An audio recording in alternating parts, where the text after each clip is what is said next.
Hola, bienvenidos de nuevo a este curso de Linux. Bueno, empezamos con los permisos. Vamos a ver en este capítulo cómo podemos ver los permisos que tienen ficheros y directorios y qué significa cada uno de ellos. Recordad lo que comentaba en el capítulo anterior, este tipo de permisos o cómo trabaja Linux con los permisos es ancestral, es decir, apareció en las primeras versiones de Linux y se ha ido conservando en el tiempo. A día de hoy hay otras técnicas más potentes para poder trabajar con permisos como son los ACLs, listas de control de acceso, o SE-Linux, que no pertenecen, no forman parte de este curso porque están orientados más a usuarios más avanzados de los que en principio va este curso diseñado. Pero bueno, creo que con lo que os voy a contar aquí luego vosotros podéis ampliar ese tipo de conocimientos o apuntaros a un curso de Linux más avanzado que se vean esos conceptos. Pero bueno, sin querer extenderme más, para saber los permisos que tiene un fichero, el comando más importante es ls-l. Bueno, o -l, cualquiera de las opciones de ls que nos dé esta primera parte de cada uno de los directorios o de los ficheros. Ya comenté en capítulos anteriores, cuando vimos el ls, que el primer carácter de todos estos caracteres, el primer carácter es el tipo de fichero, digamos, ¿no? Guión fichero normal, D un directorio, L un enlace, B un dispositivo de bloques y C un dispositivo de tipo carácter.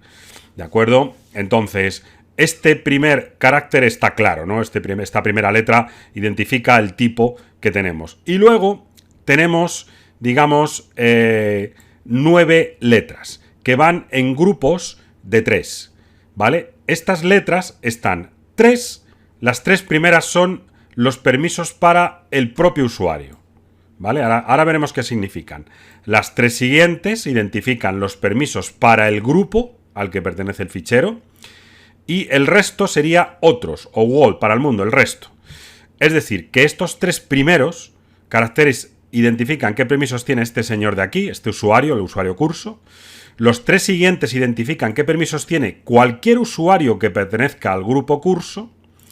Y en las 3 últimas son los permisos para cualquier otro que no sea ni el propietario ni pertenezca a uno de los cursos. ¿De acuerdo? Bueno, cada una de estas 3 letras identifica un comportamiento concreto.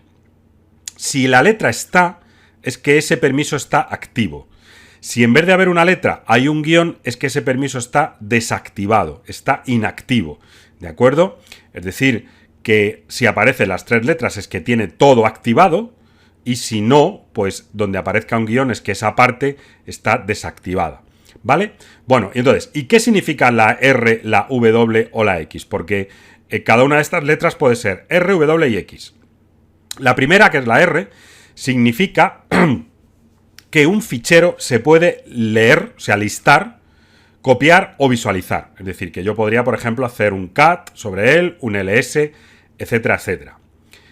La segunda, que es el W, indica que se puede modificar o borrar el contenido. Incluso cambiar de permisos. ¿Vale? Es decir, que la W de write, significa read, lectura, write es de escritura. Pero no solo que se pueda escribir en el fichero, sino que también puedo borrarlo, por ejemplo. ¿Vale? Es decir, es cualquier operación que sufra una modificación el fichero. Y por último, la X es que es de ejecución. ¿De acuerdo? Entonces, esas 3 letras identifican ese comportamiento. Por ejemplo, vamos a leer este ficherito que tenemos aquí. Ahora veremos otros ejemplos. Tiene estos permisos. ¿De acuerdo? Entonces, estamos diciendo que es un fichero porque empieza por un guión. Y después, que el propietario tiene permisos para leer y para escribir. El que haya la X no quiere decir... el que no esté la X no quiere decir que el usuario no tenga permisos para ejecutarlo, porque es suyo el fichero realmente, sino que el fichero no es ejecutable. ¿Vale? Es decir, que no solo la ausencia de la X no significa que el fichero no se pueda... O sea, que el propietario o otros no lo puedan ejecutar, en este caso el propietario, sino puede significar que el fichero no es un ejecutable. Entonces, si es un fichero de texto, no puede tener la X, porque no puede ejecutarse, no lo puedo lanzar. ¿De acuerdo? Luego, para el grupo solo tengo permisos de lectura. Es decir, que los usuarios que pertenecen al grupo curso solo podrán leer este fichero, pero no lo podrán ni modificar, ni grabar, ni por supuesto ejecutar, al no ser un ejecutable. Y el resto del mundo le pasa lo mismo.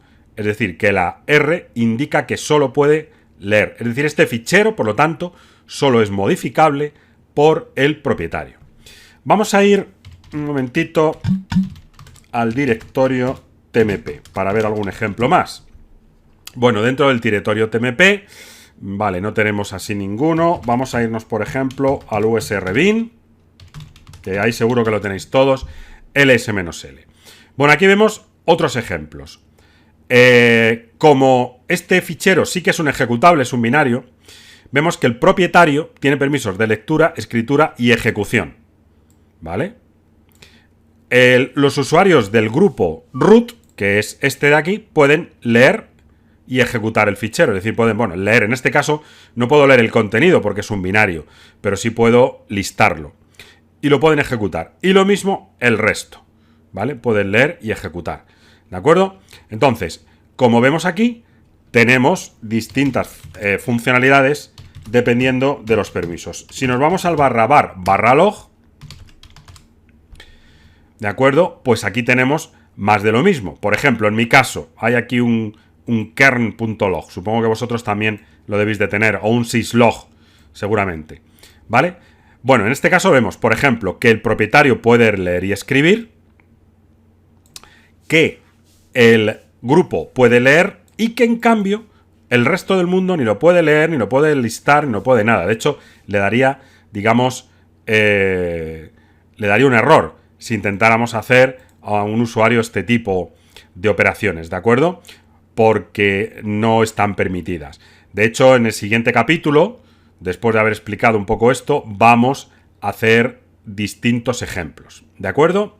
Bueno, en este capítulo hemos tratado de permisos de ficheros. Luego vamos a ver cómo se trabaja con ellos y posteriormente vamos a ver los permisos de los directorios, que son un poco distintos, aunque también tienen el RWX, pero su comportamiento es un poco distinto, ¿de acuerdo? Entonces, bueno, que quede claro, por lo tanto, es permisos para usuario, permisos para grupo y permisos para otros. ¿De acuerdo? Pues venga, vamos al capítulo siguiente, donde vamos a hacer, por no hacer el vídeo muy largo, por eso, solo, vamos a ver distintos ejemplos de trabajar con ficheros. ¿De acuerdo? Venga, hasta ahora.